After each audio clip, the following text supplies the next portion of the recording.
You're a private lender, and I was just wondering, like, what criteria do you like typically look for when deciding whether to fund a real estate investment project or not? I have like a whole list of criteria that has to meet, but I would say the main thing, like I'm more so underwriting the investor, the operator, than I am the actual like the deal. I will underwrite the deal too if it's going to be tied to a specific property.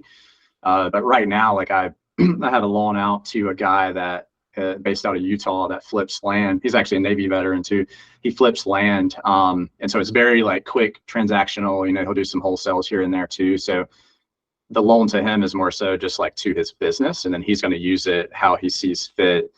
But yeah, if it's tied to a specific property, I will underwrite the property.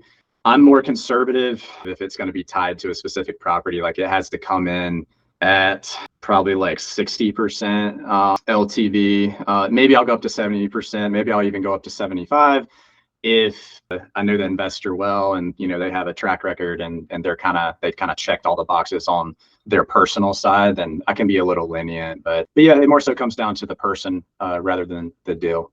So Max, what is it about the person? Because just from my perspective, there's been times where like I'm intimidated by other investors because of the vocabulary they use. I don't understand some of the terms and whatnot, but like, what do I have to offer? And what does like every ranger have to offer? Integrity, work ethic, drive, will go to insane lengths to complete a task. So like, are you looking for those things as well?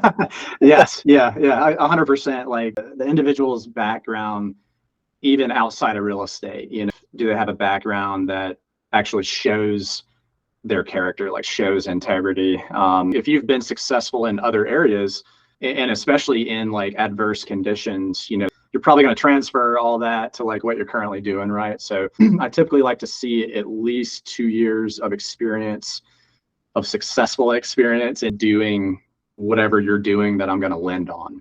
So that's a big one. Obviously, like I'm not a bank, right? So I don't have a rigid box that I'm going off of.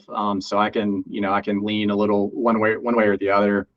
It's kind of just up to my judgment. But yeah, I mean, if you have a great business model, let's say you only have a year experience doing what you're currently doing, but you have a great business model, you have a vision for your business, like you can very enthusiastically and clearly tell me like what you're trying to do, what you want to do in this next year, 3 years, 5 years, maybe even, 10 years and beyond. If you can kind of sell your vision to me, and then we can dig into your business model and like actually talk numbers and stuff and how exactly you make money and how you're mitigating risk and just all the factors of a business. That's really what I'm looking at.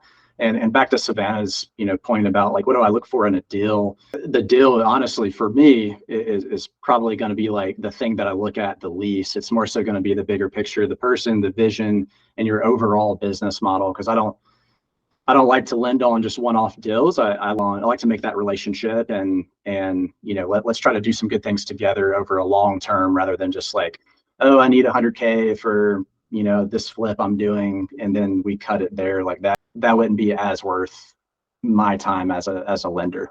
John, you got a good question about ROI.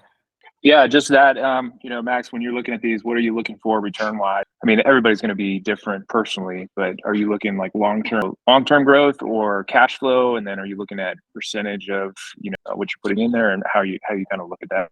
Got it. Yeah. So, I'm keeping it very simple right now. So whatever money I loan out, I have to make at least a 20% annual return on that money.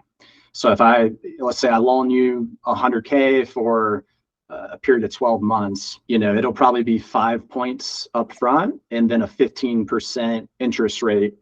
So annual interest rate paid out monthly, and that's negotiable, obviously, but that's like an example. But let's say you only need the money for 6 months, then we have some flexibility with the points and with the interest rate, because I can collect my funds at the end of 6 months if everything goes perfectly, and then I can lend it to you for another deal as well with similar terms or the same terms, or I can go lend it to somebody else. And like gap funding, for like 30 days or a few months or something, I can be even more flexible with that because I know I'm going to get my money back that much quicker. And so I can flip that money more times in a given year, if that makes sense. But yeah, it really just depends. I mean, and that's the beauty of private lending. It's like we can just talk out what works. You know, it's not like going to a bank and you have to fit this box and you know you have to do all these things. We can just kind of see what fits and go from there. But yeah, minimum 20% annual return is like I won't go below that. So if it's below that, I just won't lend.